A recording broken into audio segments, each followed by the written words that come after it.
So, eto sila. Dito sila sa loob ng bahay nag-overnight. Yan, sobrang lakas ng hangin. Thank God, safe ang lahat. Sa loob ni Joy, stress mo ay malis. Magbigay ng good vibes, yan ang aking nais.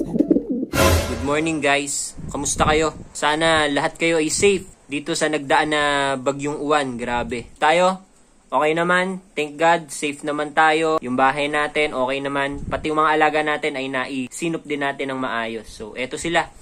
Dito sila sa loob ng bahay nag-overnight, yung mga nandoon sa Flyers Loft. Dahil sa banta nga ng matinding hangin, sinecure lang natin sila. So ayan, 3 training box sila. Dito na sila nag-overnight sa loob ng bahay. Pero ngayon, medyo hindi naman na ganun kalakas yung hangin, pero malakas pa din. Bala ko na sila ibalik dun sa loft. Kaya na nilang i-manage yung hangin na yan. Paggabi kasi, di natin alam kung ano yung pinakamalakas na chance na pwede mangyari. Thank God, okay naman lahat. At papalayo na din yung bagyo. Sana lahat din kayo guys ay safe at okay. Pati mga alaga natin. So dito nga sa amin guys, nag-signal number 4 sa Nueva Ecija. Yung pinaka-binabantayan ko talaga guys, yung lumakas yung ulan. Kasi tabing ilog kami. So likod lang ng bahay namin. Ipapakita ko din sa inyo ngayon ang sitwasyon nung ilog dito sa likodan namin. Thank God, hindi tumaas ng todo. Pero tumaas pa din. Pero hindi naman yung katulad ng level ng mga nakaraang malalakas na bagyo na talagang malapit ng umahon dito sa amin. Pakita ko din sa inyo. So guys, andito na ako sa likod ng aming bahay. Ayan o. So yun yung ilog guys. Ayan o. Ayan, ilog na yan. Yung umaalo na yan. Hindi ko alam kung malinaw pero ayan, ilog yan.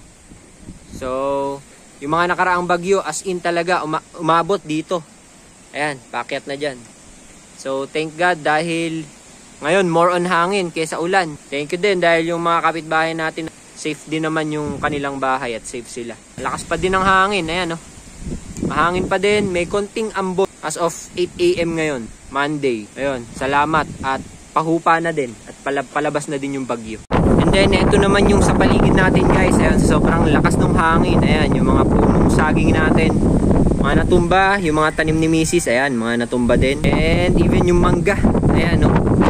So, naipaling niya. Almost mahugot, pero hindi naman nahugot. Ito yung loft natin. Safe naman. Nabasa lang ng todo yung mga widowed boxes natin. Pero okay naman, yung yero hindi naman humangat. So ayan, safe naman lahat. Malakas pa din yung hangin. Ewan ko kung nadidinig nyo ng malinaw yung sinasabi ko. So maraming linisin, maraming ligpitin. Ayan. Ito yung mga alaga natin. Ibabalik na natin sila sa loft. Kaya na nila yan, yung hangin na yan. Kasi wala na rin namang ulan. At pahina na din naman. So ayun yung loft nila. Lagyan na natin sila, balik na natin sila. So ayun na guys, naipasok na ulit natin sila sa loft. Ayan, maya na natin sila pakainin at bigyan ng inumin. Mag-asikaso muna tayo ng mga ligpitin. Ang daming iniwang kalat ni bagyong uwan. Pero thank God, safe ang lahat. So dumaan nang wala namang nangyaring masama sa pamilya at syempre sa mga bagay-bagay dito sa amin. So thank you God. And sana safe din kayong lahat guys. Kung nasan man kayo kasi halos buong Pilipinas ay nagkaroon nga ng storm signal ano. So ngayon, papalabas na, sana ang lahat ay okay at maging okay kung hindi man okay. So yan. Thank you guys and ingat kayong lahat.